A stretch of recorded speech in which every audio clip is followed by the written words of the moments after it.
वो शाम से कुछ पहले का वक्त था। मैं चश्मे से जरा आगे नदी में पैर लटकाए बैठा यही सब कुछ सोच रहा था कि छपाक छपाक की आवाज सुनकर चौंक गया। मैंने गर्दन घुमाकर देखा और उसके साथ ही मेरे दिल की धड़कन तेज हो गई।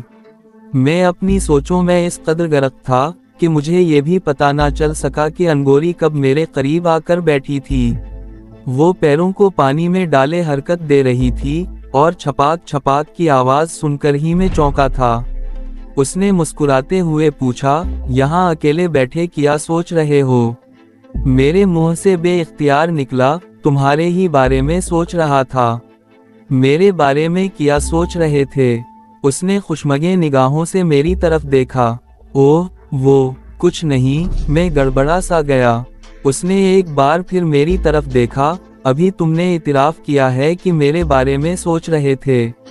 बताओ ना, क्या सोच रहे थे तुम मेरे बारे में? आखिरी जुमला कहते हुए उसके लहजे ने अजीब अंदाज इख्तियार कर लिया था। मैंने गहरा सांस लेते हुए रुक रुक कर कहा, मैं सोच रहा था कि मेरी तरह तुम्हारा भी इस दुनिया में कोई नहीं रहा। तुम अपनी जिंदगी किसके सहारे गुजारोगी? अनगोरी ने जवाब दिया, मैं ऐसा नहीं समझती।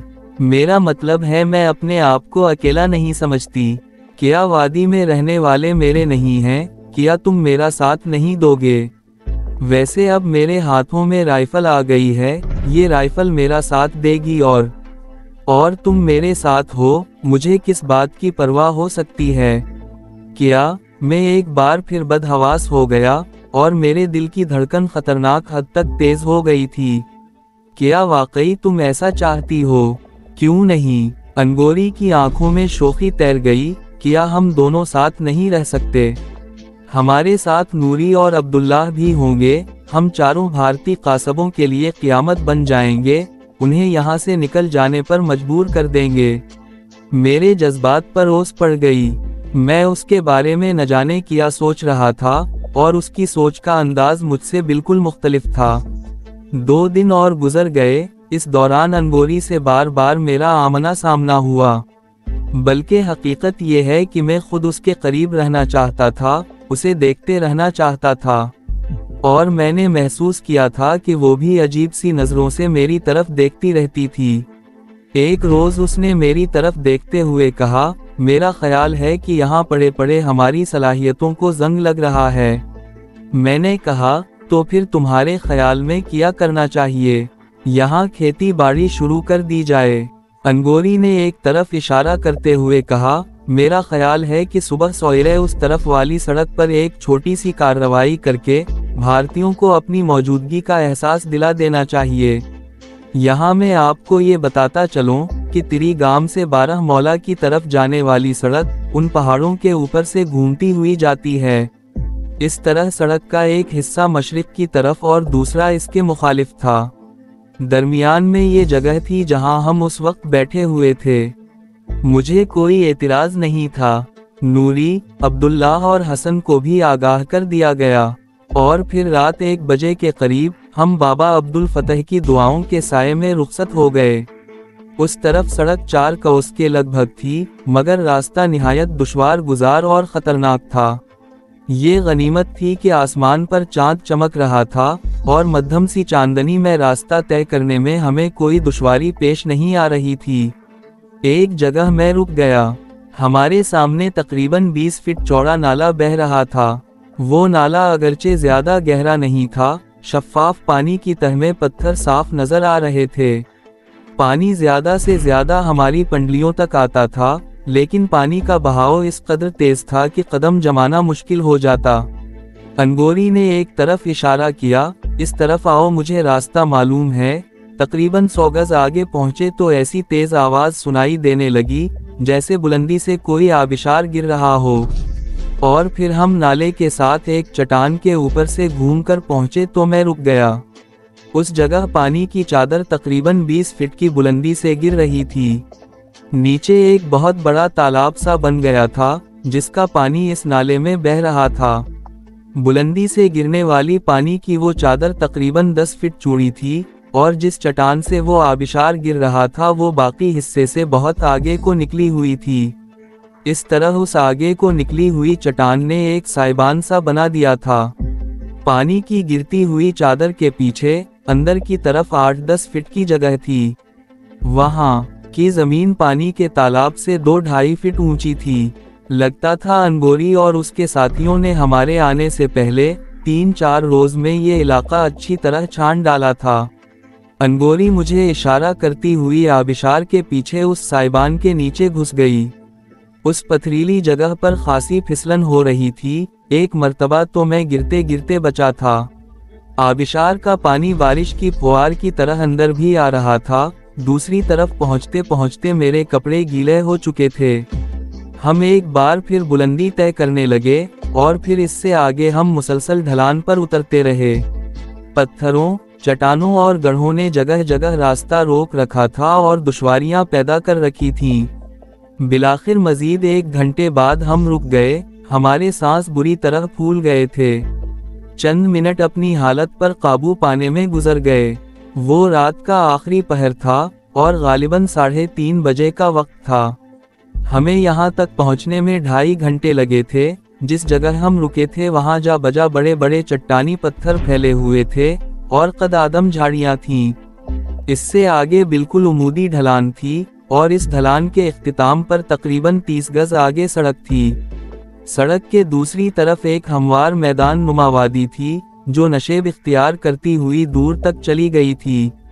मेरे ख्याल में ये जगह मुनासिब रहेगी, अनगोरी ने एक जगह पत्थरों की तरफ इशारा करते हुए कहा। मैंने तनकीदी निगाहों से दाएं बाएं देखा। दोनों तरफ दूर तक सड़क नजर आ रही थी। हम किसी भी तरफ से आने वाली हर गाड़ी को देख सकते थे, लेकिन पत्थरों और झाड़ियों की वजह से हम किसी की निगाहों में नहीं आ सकते थे। अनगोरी ने वाकई बेहतरीन जगह का इंतखाब किया था और फिर यहाँ से मैंने कमान संभाल ली। जाहिर है हम चारों एक ही जगह पर नहीं रह सकते थे। मैंने थोड़े थोड़े फासले पर मुख्तलिफ जगहों का इंतखाब करके हर एक को समझा दिया कि किसको किस जगह पोजीशन संभालनी है। हर पोजीशन से सड़क साफ नजर आ रही थी। चांद आसमान से गायब हो चुका था और रात के आखिरी पहर के अंधेरे ने फिजा को अपनी लपेट में ले लिया। उस खुली जगह पर तेज हवा में बड़ी काट थी। हम सब ठंडी हवा के बराह रास्त टकराव से बचने के लिए एक चट्टान नुमा पत्थर की आड़ में बैठे हुए थे। एक कोने में अनगोरी थी और उसके साथ नूरी बैठी हुई थी। फिर अब्दुल्लाह और फिर मैं और हसन मेरे बाएं तरफ था। हम धीमे लहजे में बातें कर रहे थे और जाहिर है उस वक्त हमारा मौजू मौसम के अलावा और क्या हो सकता था। वक्त बहुत ही मध्यम रफ्तार से गुजर रहा था। बिलाखिर रात का अंधेरा रुखसत होने लगा। इसकी जगह एक बहुत मध्यम सा उजाला फैल रहा था जो बतदरीज वाज़ेह होता चला गया। अब दूर दूर तक की चीजें साफ नजर आ रही थीं। अब अपनी अपनी पोजीशन पर पहुंच जाओ, मैंने अपनी सब मशीन गन संभालते हुए कहा। वो चारों भी उठ गए। हम सब के पास सब मशीन गन्नों के अलावा 4 फाजल मैगजीन भी थे। हैंड ग्रेनेड सिर्फ 2 थे, एक हसन के पास और दूसरा अब्दुल्लाह के पास। हम तकरीबन 150 गज के एरिया में फैले हुए थे। इस तरह दुश्मन को ये तासुर मिलता कि हमला आवर ज्यादा तादाद में हैं। दाएं तरफ सबसे आखिर में हसन था, इसके बाद में मुझसे आगे अनगोरी और नूरी, और बाएं तरफ अब्दुल्लाह सबसे आखिर में था। हम अपनी अपनी जगह पर पोजीशन लेकर बैठे रहे। मेरी नजरें सड़क पर थीं और कान कोई आवाज सुनने के मुंतजिर थे। वक्त गुजरता रहा लेकिन सड़क सुनसान रही और कोई आवाज सुनाई नहीं दी। सूरज तुलू हो रहा था जब किसी भारी गाड़ी के इंजन की आवाज सुनाई देने लगी। हवा के रुख पर ये आवाज कभी बहुत करीब से आती हुई महसूस होती और कभी बहुत दूर से। हम सब अपनी अपनी सब मशीन गनें संभाल कर होशियार हो गए और फिर 2 मिनट बाद वो गाड़ी हमारी नजरों के सामने आ गई। वो पूंछ से 12 मौला की तरफ जाने वाली बस थी। मैंने चीख कर अपने साथियों को खबरदार कर दिया कि बस पर फायरिंग ना की जाए। वो बस हमारे सामने से गुजर गई और फिर इसके फौरन ही बाद पूंछ ही की तरफ से आती हुई एक फौजी जीप दिखाई दी और उसके पीछे 2 ट्रक थे। होशियार, मैंने चीख कर कहा और खुद भी संभल कर बैठ गया। जीप और ट्रकों की रफ्तार खासी तेज थी। जीप पर भी एक मशीन गन नस्ब थी और एक फौजी गन पर हाथ रखे मुस्तैद खड़ा था। ड्राइवर के साथ वाली सीट पर एक ऑफिसर और पिछली सीटों पर 4 फौजी थे, जिनके हाथों में सब मशीन गनें थीं और उन सब का रुख पहाड़ियों की तरफ था। पिछले 2 ट्रकों की सूरत-ए-हाल भी यही थी, उन पर लगी हुई हैवी मशीन गन्नों का रुख भी पहाड़ियों ही की तरफ था। वो जैसे ही जद में आए, मैं चीख उठा, फायर, और फिर खामोश और पुरसुकून फिजा सब मशीन गन्नों की तड़तड़ाहट की आवाज से गूंज उठी। मैंने जीप को आगे निकलने दिया था और दरमियान वाले ट्रक को निशाना बनाया था। आगे निकल जाने वाली जीप को नूरी और अनगोरी ने निशाना बनाया। उनमें से किसी की गोली जीप के ड्राइवर को लगी। जीप लड़खड़ाती हुई सड़क से उतरकर बड़ी तेजी से नशेब की तरफ लुढ़कने लगी। जीप से मशीन गन का एक बर्स्ट मारा गया था और अब्दुल्लाह की गोलियां जीप का ताक़ुब कर रही थीं। ऑफिसर ने जीप से छलांग लगा दी। वो झाड़ियों में एक तरफ दौड़ रहा था, मगर अब्दुल्लाह की गोलियों ने उसे ढेर कर दिया। अब्दुल्लाह का निशाना वाकई बहुत अच्छा था। अब हमारा निशाना वो दोनों ट्रक थे। फायरिंग शुरू होते ही आगे वाले ट्रक के ड्राइवर ने बदहवास होकर पूरी कुव्वत से ब्रेक दबा दिया था। ट्रक टायरों की तेज चरचराहट की आवाज के साथ रुक गया और दूसरा ट्रक ड्राइवर से बेकाबू होकर एक जोरदार धमाके से अगले ट्रक से टकरा गया। फौजी चीखते हुए ट्रकों में लुढ़क गए। वो संभलने की कोशिश कर रहे थे, मगर इस दौरान कम से कम 3 फौजी हमारी गोलियों का निशाना बन चुके थे। एक फौजी को मशीन गन संभालने का मौका मिल गया। उसने फायर खोल दिया, मगर हमारी पोजीशन ऐसी थी कि मशीन गन की गोलियां हमारा कुछ बगाड़े बगैर हमारे सरों के ऊपर से गुजर गईं। अब्दुल्लाह ने हैंड ग्रेनेड की पिन खींचकर उसे ट्रकों की तरफ उछाल दिया, मगर वो दस्ती बम ट्रकों से कुछ फासले पर गिरा। चंद और फौजी संभल चुके थे और सब मशीन गन्नों से अंधाधुंध फायरिंग कर रहे थे। फायरिंग में मजीद शिद्दत आई तो हसन ने दस्ती बम उछाल दिया और ये बम आगे वाले ट्रक के अंदर गिरा। एक जोरदार धमाके के साथ बहुत सी चीखें सुनाई दी। ट्रक के साथ उसमें मौजूद फौजियों के भी परखचे उड़ गए थे। दूसरे ट्रक के बचे हुए फौजी अंधाधुंध फायरिंग कर रहे थे। हमारे सामने चूंकि बिल्कुल उमूदी ढलान थी और सड़क नीचे थी, इसलिए ना उन फौजियों की गोलियां हमारा कुछ बिगाड़ रही थीं और ना ही हमारी गोलियां उनका कुछ बिगाड़ सकती थीं। हसन अपनी पोजीशन से उठकर दौड़ता हुआ आगे निकल गया ताकि ढलान के किनारे पर पहुंचकर नीचे सड़क पर फौजियों को निशाना बना सके। मैंने चीखकर उसे रोकने की कोशिश की, मगर वो फायर को नजरअंदाज करता हुआ दौड़ता चला गया। और फिर वही हुआ जिसका मुझे अंदेशा था। सामने से चलाई जाने वाली कई गोलियां उसके सीने में लगीं। वो चीखता हुआ गिरा और ढलान पर लुढ़कता चला गया। मैं अपनी जगह से उठकर उसकी तरफ दौड़ा, लेकिन फिर एक झटके से रुक गया। गोलियों से छलनी हसन ढलान के किनारे पर पहुंच चुका था और फिर दूसरे ही लम्हे वो उमूदी ढलान के दूसरी तरफ गिरकर निगाहों से ओझल हो गया। और फिर पूंछ ही की तरफ से 2 और फौजी ट्रकों को देखकर मैं उछल पड़ा। वो ट्रक अभी बहुत दूर थे। मैंने चीखकर अपने साथियों को खतरे से आगाह किया और दूसरे ही लम्हे हम भाग खड़े हुए। अब्दुल्लाह और नूरी हमसे आगे थे और अनगोरी मेरे साथ दौड़ रही थी। छोटे छोटे पत्थरों में बार बार उसके पैर रिपट रहे थे। मैंने उसका हाथ पकड़ लिया और हम दौड़ते रहे। मुझे यकीन था कि ताज़ा दम फौजी हमारा ताक़ुब शुरू कर देंगे और पहाड़ियों में हमें घेरने की कोशिश करेंगे, लेकिन वो ट्रक अभी काफ़ी दूर थे और मुझे इत्मीनान था कि हम उनके आने से पहले काफ़ी दूर निकल जाएंगे। हम मुसलसल बुलंदी की तरफ दौड़ रहे थे। हमारे सांस फूल गए थे, मगर हम रुक नहीं सकते थे। अगरचे हम उस जगह से काफ़ी दूर निकल आए थे, मगर वहां फायरिंग की आवाजें अब भी सुनाई दे रही थीं। हम बहुत दूर निकल आए, अब फायरिंग की आवाजें भी सुनाई नहीं दे रही थीं।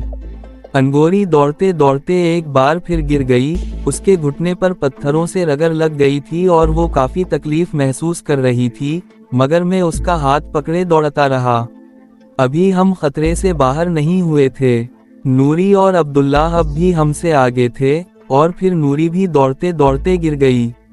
अब्दुल्लाह झुककर उसे उठाने की कोशिश कर रहा था और हम भी उनके करीब रुक गए। अनगोरी ने राइफल फेंक दी और दोनों हाथ जमीन पर टिका कर बैठ गई। उसके मुंह से कफ जारी था और सांस धौंकनी की तरह चल रहा था। नूरी भी कुछ ऐसी ही कैफियत से दो चार थी। अब्दुल्लाह भी नूरी के पास बैठा हाँफ रहा था। मैं भी अनगोरी के करीब एक दरख्त से टेक लगाकर खड़ा हो गया और अपने फूले हुए सांस पर काबू पाने की कोशिश करने लगा। मुझे इतिराफ है कि मैं जिंदगी में इतना तेज कभी नहीं दौड़ा था, लेकिन जब मौत भयानक रूप में ताक़ुब में लगी हुई हो तो जिस्म की तमाम तर क़ुव्वतें टांगों में सिमट आती हैं। हम खतरे से अभी ज्यादा दूर नहीं हुए थे, सिर्फ 5-6 मिनट वहां रुके और फिर दौड़ने लगे। घुटने की तकलीफ से अनगोरी को दौड़ने में खासी दुश्वारी हो रही थी, लेकिन वो बड़ी बाहिम्मत लड़की साबित हुई थी। मेरे साथ कदम मिलाकर दौड़ती रही। बिलाखिर हम उस आबिशार के करीब पहुंच गए। उस वक्त तक हम फिर हाँफने लगे थे। अनगोरी और नूरी नदी के किनारे पर गिर गईं और मैं और अब्दुल्लाह भी करीब बैठकर हाँफने लगे। जब सांस की रफ्तार किसी हद तक नॉर्मल हुई तो मैं नदी के किनारे पर सीने के बल लेटकर किसी जानवर ही की तरह पानी पीने लगा। ठंडे और शीरी पानी के चंद घूंट भरने के बाद ही मेरे हवास बहाल होने लगे। इन तीनों ने भी पानी पिया और वहीं बैठकर लंबे लंबे सांस लेने लगे। नूरी और अब्दुल्लाह हमसे कुछ दूर थे। अनगोरी घुटने के करीब अपनी टांग दबा रही थी।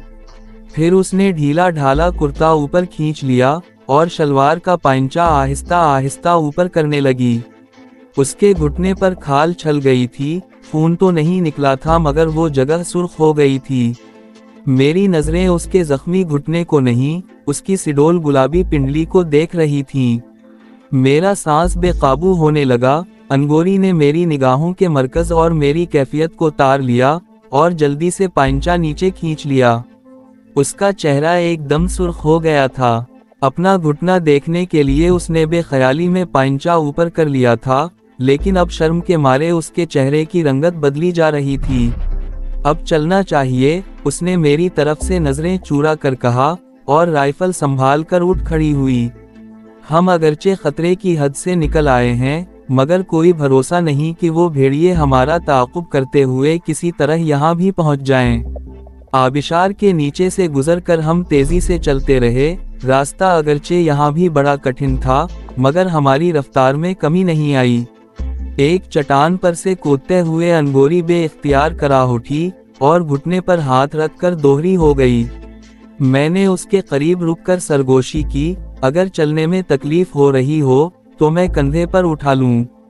उसने घूर कर मेरी तरफ देखा, मगर नजरों में गुस्सा नहीं था। अनगोरी की वजह से हमने रफ्तार कम कर दी। वो लंगड़ाती हुई आहिस्ता आहिस्ता चल रही थी। मजीद 1.5 घंटे बाद हम अपने ठिकाने पर पहुंच गए। नूरी और अब्दुल्लाह उस वक्त हमसे काफी पीछे रह गए थे और गुंजान दरख्तों और झाड़ियों में वो नजर भी नहीं आ रहे थे। इसलिए मैंने बेतकल्फी से अनगोरी का हाथ पकड़ लिया था। बाबा अब्दुल फतह आम तौर पर झोंपड़े के सामने बैठा रहता था, मगर उस वक्त वो नजर नहीं आ रहा था। झोंपड़े का पर्दा भी गिरा हुआ था। बाबा, अनगोरी ने पुकारा। उस वक्त हम झोंपड़े से 10 गज के फासले पर थे। हम आ गए बाबा, बड़े जोर की भूख लगी है हमें। झोंपड़े का पर्दा हिला और दूसरे ही लम्हे मेरा दिल उछलकर हलक में आ गया। झोंपड़े से बाबा अब्दुल फतह नहीं, 2 भारतीय फौजी बरामद हुए थे और उनके हाथों में पकड़ी हुई सब मशीन गन्नों ने हमें जद पर ले रखा था। मेरे पूरे बदन में सनसनी की लहरें दौड़ रही थीं और सीने में सांस रुकने लगा। वो दोनों फौजी शक्लों ही से वहशी और दरिंदे लग रहे थे। मैं बेहिस्सो हरकत होकर रह गया। मुझे यकीन नहीं आ रहा था कि मैं जो कुछ देख रहा हूँ वो हकीकत है या कोई ख्वाब। झोंपड़े का पर्दा एक बार फिर हिला और 2 फौजी और अंदर से बरामद हुए। उन्होंने अपने दरमियान बाबा अब्दुल फतह को गिरफ्त में ले रखा था।